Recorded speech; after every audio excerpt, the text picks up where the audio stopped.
बिस्मिल्लाहिर्रहमानिर्रहीम। अस्सलाम वालेकुम नाज़रीन, मैं हूं अज़हर फारूक अपने यूट्यूब चैनल के साथ। बिल आखिर हुकूमत ने सुप्रीम कोर्ट में जजेस की तादाद 17 से बढ़ाकर 25 करने का फैसला कर लिया है और इस हवाले से लॉ एंड जस्टिस की कायमा कमेटी ने सुप्रीम कोर्ट में जजेस की तादाद में इजाफे का बिल कसरत राय के साथ मंजूर कर लिया है। दूसरी खबर यह है कि जमीयत उलमा इस्लाम के सरबराह मौलाना फजल रहमान, जो कि अगरचे हुकूमत के तहदी है 26वीं आईनी तरमीम से मुतल्लिक, लेकिन दूसरी तरफ पाकिस्तान तहरीक इंसाफ के साथ भी उनके राब्ते हैं, लेकिन वजीर आला के पी अली अमीन गंडापुर ने उनको खबरदार किया है कि आइंदा आने वाले इलेक्शन में मौलाना फजल रहमान की जमात के पी से कोई सीट नहीं ले सकेगी। सबसे बड़ी और अहम खबर यह है कि बिल आखिर हुकूमत ने लॉ एंड जस्टिस कमेटी के जरिए सुप्रीम कोर्ट के जजेस की तादाद 25 करने का फैसला कर लिया है। कमेटी का एक तवील इजलास हुआ जिसमें तवील बहस मुबाहिसा हुआ और इस इजलास में पाकिस्तान तहरीक इंसाफ और जमीयत उलमा इस्लाम के जो दो अरकान थे, हामिद खान और कामरान मुर्तजा, उन्होंने सुप्रीम कोर्ट में जजेस की तादाद बढ़ाने की मुखालफत की। उनकी ये तजवीज़ थी और उनकी ये राय थी कि सुप्रीम कोर्ट के नए चीफ जस्टिस के साथ इस हवाले से मुशावरत की जाए और उनसे पूछ लिया जाए कि आया सुप्रीम कोर्ट में जजेस की तादाद में इजाफे की जरूरत है या नहीं। उनका यह भी कहना था कि छोटी जो अदालतें हैं वहां पर जजेस की तादाद बढ़ाई जाए, बिलखसूस हाई कोर्ट्स में जजेस की तादाद बढ़ाई जाए, लेकिन सुप्रीम कोर्ट में अब चूंकि केसेस बड़ी तेजी के साथ समाप्त हो रही है उनकी, इसलिए सुप्रीम कोर्ट में जजेस की तादाद बढ़ाने की जरूरत नहीं है। लेकिन इसके बावजूद क्योंकि पीपल्स पार्टी और नून लीग ने एक कर लिया था, उनका आपस में इत्तेफाक हो गया था और कमेटी में अक्सरियत भी इन्हीं जमातों की थी, इसलिए बासानी हुकूमत ने सुप्रीम कोर्ट के जजेस 25 करने की जो ये बिल था इसको कायमा कमेटी में मंजूर कर लिया है और इस बिल को सेनेट में पेश किया जाएगा पीर के रोज और वहां पर भी ये बिल मंजूर करके फिर कौमी असम्बली पास करेगी और उसके बाद ये कानून बन जाएगा, जिसके साथ ही सुप्रीम कोर्ट में जजेस की तादाद जो है वो 25 कर दी जाएगी। एक और काम जो हुकूमत ने किया है वो supreme court practice and procedure जो आर्डिनेंस, तरमीमी आर्डिनेंस जो सदर मुमलिकत ने जारी किया था, उसको सेनेट में पेश करके उस पर भी कानून साजी की जा रही है और ख्याल ये जाहिर किया जा रहा है कि हुकूमत वहां पर भी अब मजीद तब्दीली ला रही है ताकि जस्टिस मुनीब अख्तर को उस जजेस कमेटी से निकाला जाए जिसके हवाले से मौजूदा चीफ जस्टिस ने एक फैसला लिया है और हुकूमत ये चाहती है कि वहां पर आईनी बेंच का जो भी सरबराह हो उसको जजेस कमेटी में शामिल किया जाए। तो उस पर भी कानून साजी अब होने लगी है और उसको पहले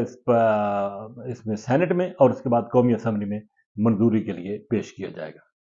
जमीयत उलमा इस्लाम और मौलाना फजल रहमान जो कि पीटीआई के साथ भी मुसलसल राब्तों में है और पीटीआई की क्यादत मौलाना फजल रहमान के साथ मुलाकातें भी कर रही है, वहां उनको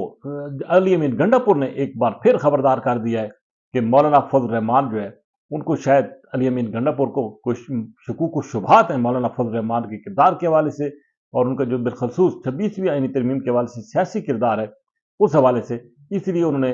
बड़े मजमे में ये खबरदार किया मौलाना फजल रहमान को कि पाकिस्तान तहरीक इंसाफ इलेक्शन में उनका भरपूर मुकाबला करेगी और उन्होंने ये भी कहा कि मौलाना फजल रहमान अपना किबला दुरुस्त कर लें, नहीं तो मौलाना फजल रहमान कोई एक सीट भी ले नहीं सकेंगे। अब अली अमीन गन्नापुर जो जबान बोलते हैं वो जाहिर है पाकिस्तान तहरीक इंसाफ के चेयरमैन इमरान खान की जबान बोलते हैं और डायरेक्शन भी उनको बानी पीटीआई की तरफ से आती है। इमरान खान के जो माजी में मौलाना फजल रहमान के हवाले से जो रिमार्क्स थे या जुमले थे वो किसी से पोशीदा नहीं है और अली अमीन गंडापुर ने इसके बावजूद कि पाकिस्तान तहरीक इंसाफ की लीडरशिप मौलाना फजल रहमान के साथ मुसलसल राब्तों में है,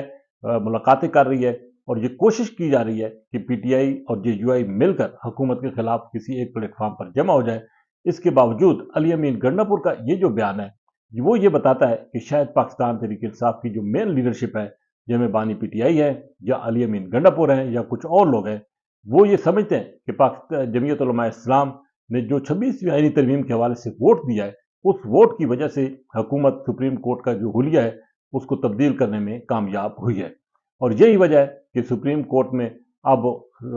आईनी बेंच भी बन रहा है और इस हवाले से अगरचे पाकिस्तान तहरीक इंसाफ का एक वाज़ेह मौक़िफ़ है कि वो 26वीं आईनी तरमीम को तस्लीम नहीं करती, लेकिन अगर मौलाना फजल रहमान या जेयूआई इस तरमीम को वोट ना देते तो शायद हुकूमत के लिए ये 26वीं आईनी तरमीम पास करना नामुमकिन हो जाता। इसीलिए ये कहा जा रहा है कि अली अमीन गंडापुर बानी पीटीआई इमरान खान की जबान बोल रहे हैं और इसी वजह से ये कहा जा रहा है कि शायद मुस्तकबिल में पाकिस्तान तहरीक इंसाफ या जेयूआई आपस में मिल के ना चल सकें। لیکن دوسری طرف ابھی تک جمعیت علماء اسلام کا کوئی رد عمل سامنے نہیں آیا اس حوالے سے. لیکن ایک بات بالکل واضح ہے کہ ان دونوں جماعتوں نے ایک دوسرے کے خلاف الیکشن لڑنا ہے کے پی میں، اور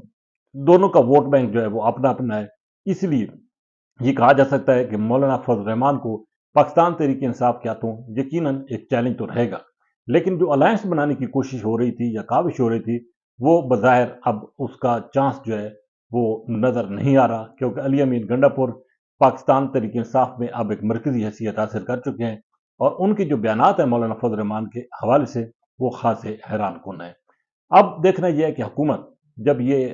سپریم کورٹ میں ججز کی تعداد بڑھا لیتی ہے، پریکٹس اینڈ پروسیجر ایکٹ اس میں ترمیم کر لیتی ہے، تو اس کے بعد کس انداز سے سپریم کورٹ کے اندر کے معاملات کو وہ ہینڈل کرے گی. آیا سپریم کورٹ کے اندر سے کوئی ریئیکشن آتا ہے یا نہیں، یہ تو کچھ دنوں کے بعد معلوم ہوگا. لیکن ایک بات بالکل واضح ہے کہ حکومت کے عزائم کھل کر سامنے آ گئے ہیں. حکومت کسی طور پر بھی ان دو ججز کو تسلیم کرنے کو تیار نہیں ہے جن کے حوالے سے حکومت نے ان کا راستہ بھی روکا چیف جسٹس بننے کے لیے، اور ججز کمیٹی سے حکومتی کوششوں کی وجہ سے ان کو نکالا گیا تھا. اسی کے ساتھ اجازت. اللہ حافظ.